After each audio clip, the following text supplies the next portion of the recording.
Say what you mean and mean what you say. Here's an example.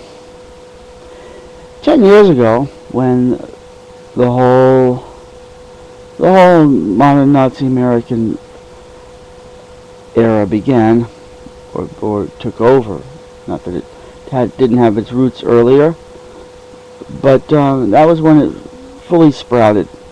10 years ago, 2002, 6 months after the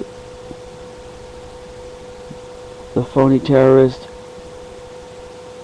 event that was labeled 9/11 by the people who created it. 10 years ago, in Newton, some of the good citizens decided to stand up and oppose the pretty obvious fascism that was taking over.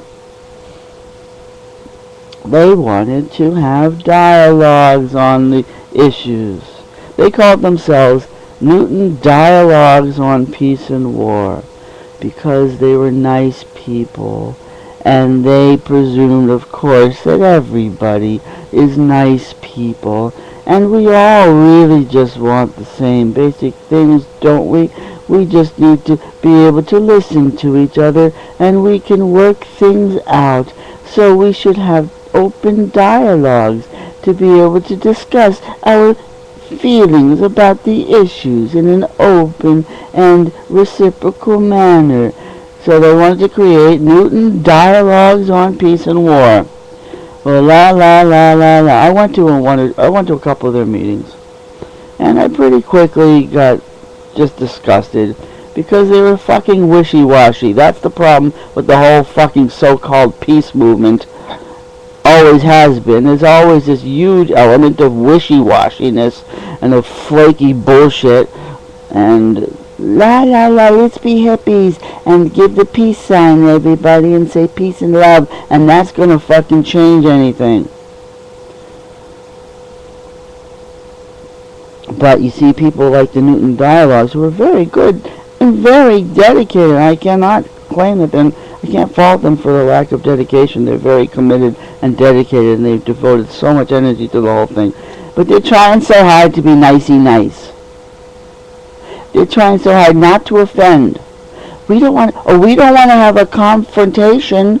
We don't want to have. That's the whole sort of foundation of the Newton Dialogues and Peace and War, and this whole wishy-washiness is we don't want to create any confrontations or conflicts. We just want to everybody be nice, and we'll have open dialogues in terms of respect and mutual, be able to listen to both sides, and because we don't want to have confrontation. We don't. Well, the problem is.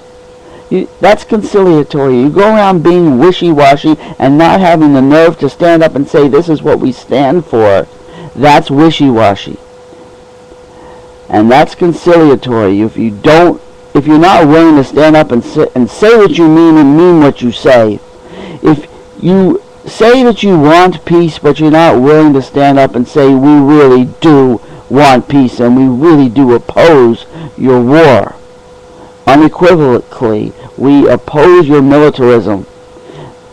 The only way you're ever going to get peace, the only chance you ever have of actually getting anything worth calling peace is by opposing militarism, because militarism is the source of war.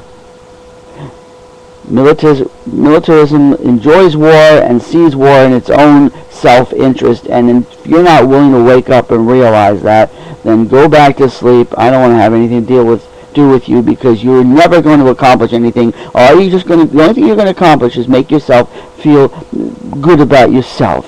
Oh, but I did what I could, and I tried to be nice about it, and blah, blah, blah. Now, I'm looking at the website that they have of the Newton Dialogues, and here they are. It's newtondialogue.org. There's no UE after the dialogue. It's just dialog.org. Join our weekly vigil. Here's a front page. Join our weekly vigil, still being held every Thursday, 5 to 6 p.m. in Newton Center. We continue to bear witness to the wrongs that are being done, both home and abroad, in our name. Right, they know it's wrong, but they don't want to actually stand up and say it in a real